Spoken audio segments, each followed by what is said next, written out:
kemarin kita sudah mempelajari ciri-ciri benda yang dapat diamati. Pada pembelajaran sebelumnya, kamu telah mengetahui wujud benda. Wujud benda dibedakan menjadi 3, yaitu benda padat, lalu ada benda cair, lalu ada juga benda gas. Nah, ciri-ciri benda. Nah, ketika benda tersebut memiliki massa dan ruang volume yang berbeda-beda. Lalu, apakah kalian tahu apakah yang dimaksud dengan massa dan volume itu? Nah, hari ini Siti dan teman-temannya sedang memperhatikan ibu guru. Siti memperhatikan bola basket dan bola plastik. Keduanya sama-sama bola, namun bahannya berbeda. Menurutmu bola manakah yang massanya lebih besar? Simak percakapan Siti dan ibu guru berikut ini ya.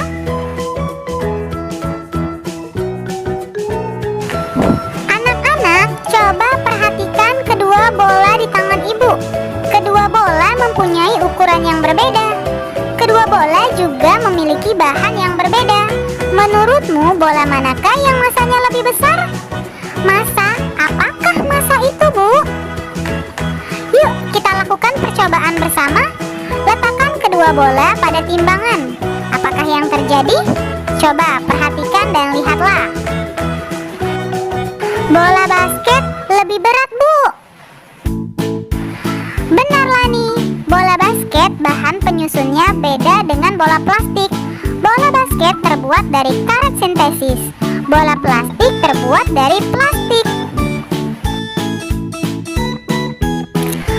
Bola basket lebih berat daripada bola plastik. Banyaknya bahan penyusun yang terdapat dalam benda disebut dengan massa. Jadi, bola yang lebih berat memiliki massa yang lebih besar. Benar, Siti. Massa umumnya diukur dengan satuan gram atau kilogram. Massa diukur dengan alat berikut ini.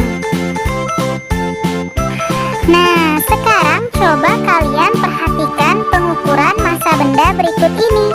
Lingkari pernyataan yang menurut kalian benar. Misalnya pada pernyataan A, balok Y mempunyai massa yang lebih. Silakan kalian pilih besar atau kecil. Lalu kalian lingkari yang sesuai ya. Misalnya kita pilih yang besar. Berarti kita harus melingkari yang bagian besar. Nah, seperti itu. Yang B, gelas ukur yang berisi air mempunyai massa yang lebih besar atau kecil dari gelas ukur yang kosong. Silakan kalian lingkari salah satunya. Lalu yang C, botol B mempunyai massa yang lebih besar dari botol A.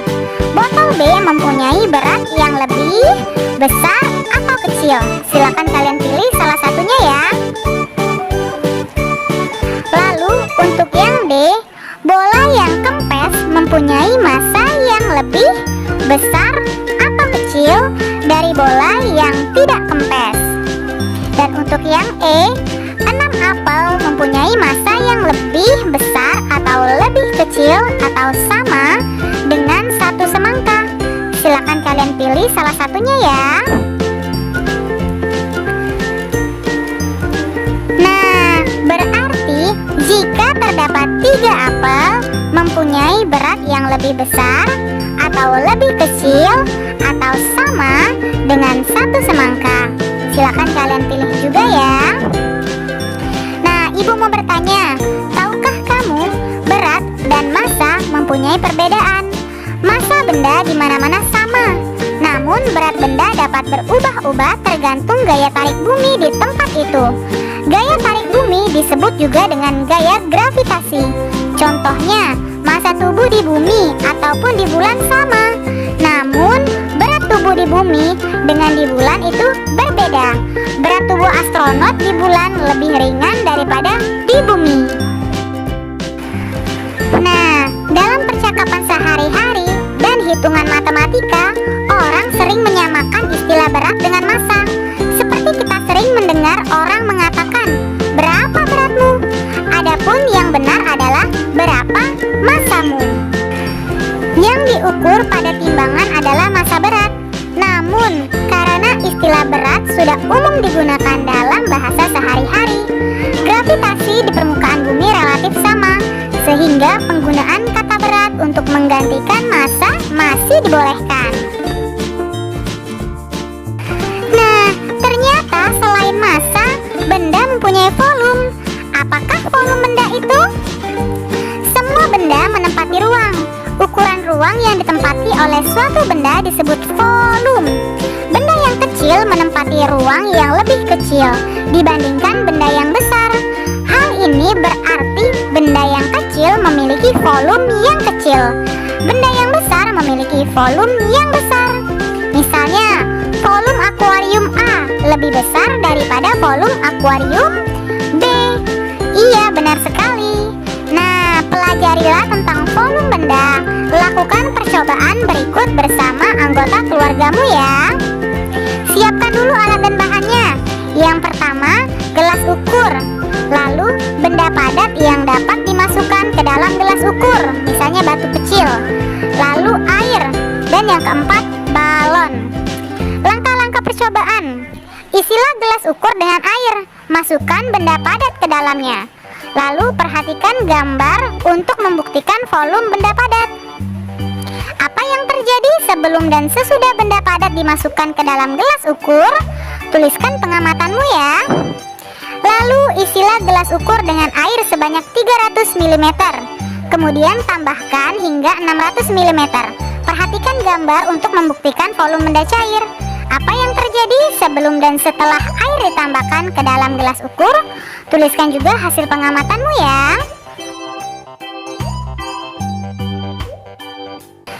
Nah, selanjutnya perhatikan gambar untuk membuktikan volume benda gas. Apa yang terjadi sebelum dan setelah udara ditiupkan ke dalam balon?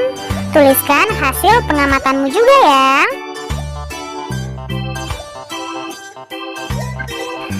Nah, setelah kamu melakukan percobaan di atas, coba lengkapi kalimat di bawah ini ya. Benda di sekeliling kita terdiri atas benda hidup dan benda mati. Benda mempunyai 3 wujud, yaitu, silakan kalian isi ya.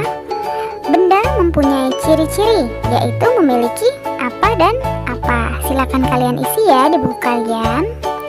Nah, hari ini Dayu sedang memperhatikan aneka bola berikut ini. Pernahkah kalian melihat ketiga jenis bola tersebut? Dapatkah kamu menyebutkan ketiga jenis bola tersebut? Nah, ayo, ada yang tahu? Manakah bola yang mempunyai massa paling besar? Bagaimana dengan volumenya? Manakah bola yang mempunyai volume paling besar?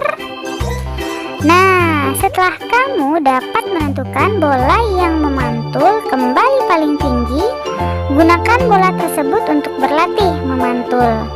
Latihan pertama, memantulkan bola kepada teman. Lalu, latihan yang kedua, memantulkan bola ke lantai. Lalu, latihan ketiga, memantulkan bola sambil berjalan. Nah, Edo dan teman-temannya berlatih memantulkan dan menangkap bola di sekolah. Ketika tengah asik berlatih, tiba-tiba Udin terjatuh. Kakinya sakit dan tidak dapat berdiri. Edo dan teman-teman melihat Udin kesakitan. Edo dan teman-teman segera menghentikan permainan. Kemudian Edo dan Benny menolong Udin dengan memapahnya ke UKS. UKS singkatan dari Unit Kesehatan Sekolah. Nah, setelah diperiksa, ibu guru menduga kaki Udin terkilir. Oleh karena itu, kakinya perlu diperiksa dokter. Perbuatan Edo dan Benny menolong Udin sangatlah terpuji. Apakah kamu mempunyai pengalaman menolong teman atau orang lain? Nah, ceritakanlah pengalamanmu itu di buku tulismu masing-masing ya. Gunakanlah huruf kapital dengan benar. Terima kasih, kalian sudah dapat menyelesaikan materi hari ini dengan baik. Kamu memang anak pintar. Ayah bunda, terima kasih ya sudah mendampingi Ananda hari ini. Semoga Ananda memahami materi pembelajaran hari ini dengan baik. Jangan lupa untuk membereskan perlengkapan belajar dan berterima kasih kepada orang tua. serta berdoa setelah belajar. Terima kasih, sampai bertemu di materi selanjutnya. Dadah, wassalamualaikum warahmatullahi wabarakatuh.